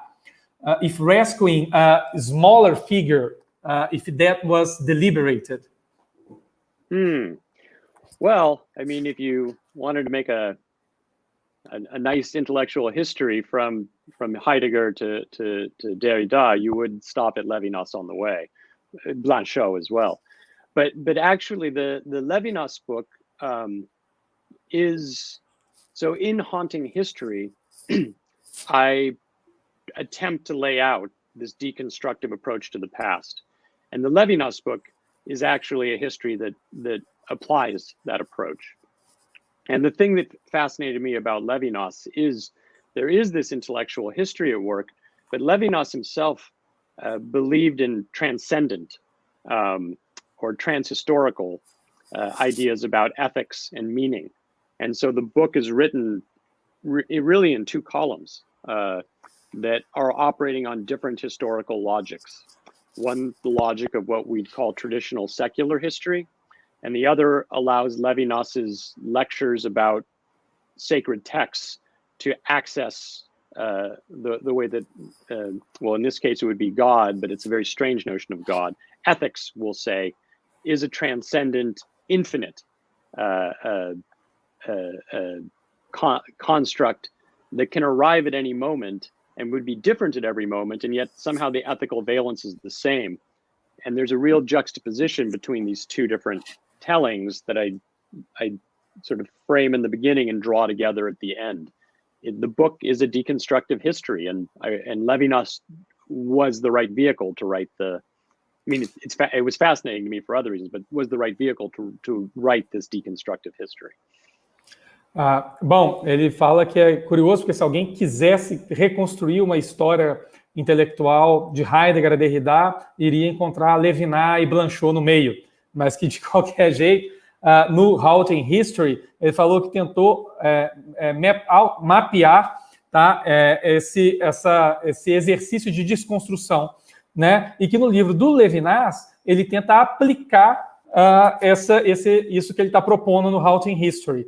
Então ele acha que ele diz que o Levinas ele acredita numa história transhistórica, tá? E que no livro sobre o Levinas, então, portanto, ele divide em dois blocos, onde ele coloca de um lado a história secular, esse seria o bloco secular, duas lógicas, portanto, e do outro lado ele coloca os textos sagrados de Levinas a respeito de Deus, e que ele diz que não é exatamente Deus, mas é o infinito transcendente, como Levinas nomeia, e que para ele interessa, portanto, meio que fazer um exercício de desconstrução que ele propõe lá no livro da História como Fantologia, nesse livro do Levinas. Na verdade, eu vou perguntar para o Ethan se eu não estou errado, mas parece que a tentativa de escrever esse livro do Levinas produziu o livro de Halting History, e não vice-versa. I'm just saying that I would ask you about that, but I'm under the impression that your effort to write this book on Levinas was the effort that produced the book on Halting History, and not vice versa. That is correct. That is correct. Então foi exatamente isso, que o esforço de produzir esse livro do Levinas que acabou produzindo o livro, né, da história como fantologia, né, o Halting History, e não vice-versa, né? Então não produziu a teoria e depois foi aplicar no livro de Levinas, mas surgiu desse livro mesmo, né? Time is out of joint. E falando que aí o tempo está desconjuntado. Então é um exemplo do tempo desconjuntado, né? Well, I would like to thank you again a lot, Ethan, for your brilliant talk, your brilliant speech, and your very charismatic presence here amongst all of us. I'm very sure that everybody was thrilled about the discussion and what you brought to the table. We have now, I was checking on the YouTube channel, as of now, still 79 people watching. So I think that it's still a lot of people for a conference that started like 2 hours ago, an online conference. And so I would like to thank you a lot about that, about being here. And that's the first time that I meet you too. So it was very nice meeting you and getting to know you beyond your books. And I will now ask Marcos to come back and maybe for your last words too. And I'm going to translate that. Eu estava só agradecendo bastante o Ethan pela presença dele, dizendo que a conferência foi ótima e que é impressionante que 2 horas de evento, a gente ainda tem mais de 70 pessoas online no canal do YouTube, o que mostra que as pessoas estão gostando, né? E agradecer a presença carismática dele novamente, né? E o texto brilhante, as reflexões que ele trouxe para hoje. E aí eu chamei o Marcos para, né? E depois ele para as palavras finais, né? Thank you, Guilherme, very much. Also for your brilliant actuation, for brilliant performance here translating. And again, thank you, Professor Ethan. It was, well, Guilherme said it all, but I'd like to say it again, to stress it again. It was fantastic, great experience. I think, like I said to you in email, I sent you, it's something that we really need to address. I think your conference brings to the surface things that Brazilian historiography have been avoiding for such a long time. So we have to address them, we have to face them, we have to, well, at least find some way to deal with them. And I think your ideas, your books, your work, it's a way in these new discussions, right? So thank you very much for that. And well, I'll pass to Guilherme and pass back the word to Guilherme, so he can translate that, and then you can make your final words. I would just ask 5 minutes as soon as the transmission stops. So I have one question, something bureaucratic that I would like to make to you. Yeah. Sure. So thank you very much again, Guilherme. Bom, o Marcos agradeceu, né, o Ethan pela conferência também e pelas colocações bastante importantes que ele traz, não só na conferência, mas nos livros dele, para se referir a um tema tão importante quanto o da crise da história. Tecnicamente, um tema também que permanece há 60 anos sem resolução. I was kidding that it was particular a theme that people have been addressing for 60 years, or kind of like a history crisis, the crisis in history, but it's like fresh air, like coming from you. And then I would like you, Ethan, if you have any last words for the conference, feel free for saying them, and I will translate them. Okay. So, well, first, I do want to thank you, Guilherme, and Marcos, for what's excellent translation work, and not easy work, done having to done under a great time pressure. So I'm very grateful for that, and I think it really led to the dynamic interaction. And I want to also thank the participants for really the excellent questions, and some of them very hard questions, and ones that'll, this is a new project for me, and one I'm trying to work through, and this is very incredibly helpful. And I guess the last thing I would say is, looking over the program for the next couple of days, it is really important, incredibly important work that's being done, and it is the work of the past for the future. And so the nature of the conference, the topic of the conference, the interest in it, I think it really makes me feel good about the future of theory of history, but of history writ large. So I really congratulate all of you, and I'm very grateful for the interaction and the opportunity. So thank you very much. Bom, o Ethan quis agradecer, né, aos participantes pelas excelentes questões, diz que difíceis questões, que isso é um novo projeto que ele está trabalhando, então as questões acabam que ajudam ele a pensar nesse novo projeto dele, e que ele deu uma olhada também, né, no programa da conferência, e que ele acha que é um trabalho bastante importante, que ele gostou bastante do programa da conferência, e ele diz que, olhando o programa e vendo também a presença das pessoas na conferência, ele se sente mais positivo em relação ao futuro da história e ao futuro trabalho dos historiadores também. Então, acho que queria agradecer também, né, a presença de todo mundo até agora. Tá? Espero que eu tenha feito um trabalho razoável de tradução, porque não foi muito fácil.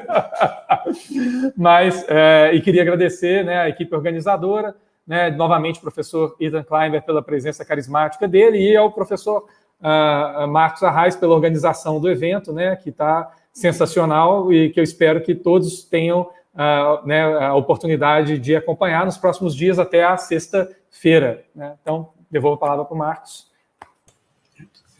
Então, é isso, pessoal. Muito obrigado a todos e todas pela presença. Né? Realmente, considero que foi um sucesso, né? Essa abertura. Tivemos aqui, chegamos a ter cerca de 120 pessoas alugadas, então não é fácil, né? Para uma conferência desse peso, né? Enfim, com esse nível, né? A gente manter, né? E também, claro, a gente sabe o cansaço que dá ficar na frente de um computador, enfim, ou mesmo que seja de uma TV, por tanto tempo para trabalhos tão intelectuais que exigem tanto, né? Então, muito obrigado a todos e todas. Estamos muito felizes, né? Com esse início. E amanhã temos mais. A nossa programação ela vai estar no site de notícias da UFT, tá? Então, amanhã, às 9 da manhã, nós temos conferências, à tarde também temos, e à noite também. Né? Em todos os dias, conferências manhãs, tarde e noite. A quarta-feira teremos 2 pela manhã. Tá? Então, agradeço, qualquer dúvida, o e-mail está aí, e aí vocês podem entrar em contato conosco na organização, que a gente vai fazer o esforço de respondê-los o quanto antes. Tá? Muito obrigado, gente, eu vou dar por encerrado aqui a transmissão, e até amanhã. Uma boa noite a todos e a todas.